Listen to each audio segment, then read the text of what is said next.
Баршаңызға сәлем. Бүгін біз сіздермен біліп жүр арнасында асқабақ дәнінің емдік қасиеттері туралы айтатын боламын. Пайдалы ақпараттарымды жіберіп алмас үшін каналыма тіркеліп, тамаша белгісін басуды ұмытпаңыз.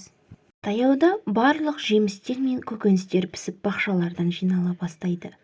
Әсіресе осы көкөністердің ішіндегі асқабақтың пісуін көпшілігіміз асыға күтеміз.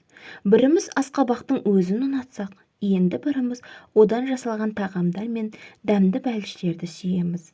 Ал кейбір адамдар оның ерекше дәмі бар дәндерін қалайды. Асқабақтың емдік қасиеттері Авиценнаның жазбаларында да, Мұхаммед Хусейн Ширазидің еңбектерінде де кездеседі.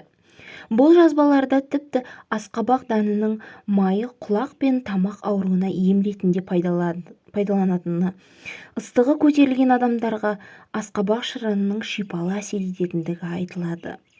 Сол ерте заманның өзінде көру қабілеті нашарлағанда, қан аздықтан жапа шеккенде, артық салмақтан арылғысы келген адамдар асқабақтың еміне жүгінген.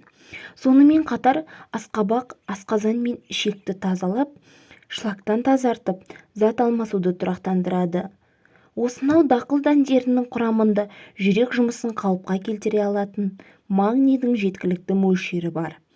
Магний жүрек бұлшықеттерінің жұмысын жақсартып, ырғақтың бұзылуына тосқауыл қояды.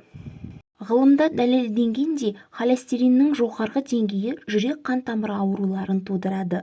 Ал дәнектердің құрамындағы фитостеролдар қандағы холестерин деңгейін төмендетеді. Асқабақ дәнектерінің құрамындағы триптофан аминқышқылдары ағзамыздағы серотиннің өнуіне жол ашады. Бұл ұйқыны толықтай жақсаруына септігін тигізеді. Дәнек құрамындағы цинк бас ми жұмысын қалыпқа келтіріп, есте сақтау қабілетін жақсартып, ағзадағы шаршауды басатын қасиетке ие. Дәнектердегі жасұнық ішек жұмысын белсенді етіп, босата алады. Дәрігерлер іш қату қиындықтарына тап болатындарға күнделікті тағамға асқабақ дәнектерін қосуға кеңес береді. Асқабақ дәндері жүктіліктің ең алғашқы айларында маза бермейтін жүрек айнуларына жақсы көмектеседі. Көптеген болашақ аналар асқабақ дәнектерінің арқасында жеріктіктің ең қиын кезеңдерін жеңе алады. Дәрігерлер асқазан ішек жолдары қатты бұзылған, ішек жолдары зақымданған, асқазан шырынының қышқылдығы жоғары адамдарға асқабақ дәнектерін қолданбауға кеңес береді. Асқабақ дәні өсімдік ақуызы мен жасұныққа бай, ал бұл заттар өз кезегінде ағзадағы майды ерітіп, артық салмақтан арылтады. Диетологтар қарныңыздың ашқанын сезе бастасаңыз, асқабақ дәнін жеуге әдеттеніңіз дейді. Оның құрамындағы пайдалы заттар ішектің жұмысын жақсартып, зат алмасуды реттейді. Сондай-ақ асқабақ дәні ішекті құрттан тазалайды.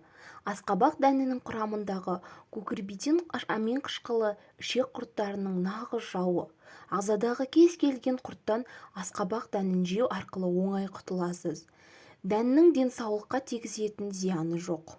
Және буын ауруынан қорғайды. Суыққа қарсы күресетін күшке ие асқабақ дәні буын ауруын емдеп, тұз байлануды болдырмайды. Сондай-ақ несеп жүргізіп, артық тұзды шығарады. Емдік қасиетке ие дән буынды түрлі дерттен сақтайды.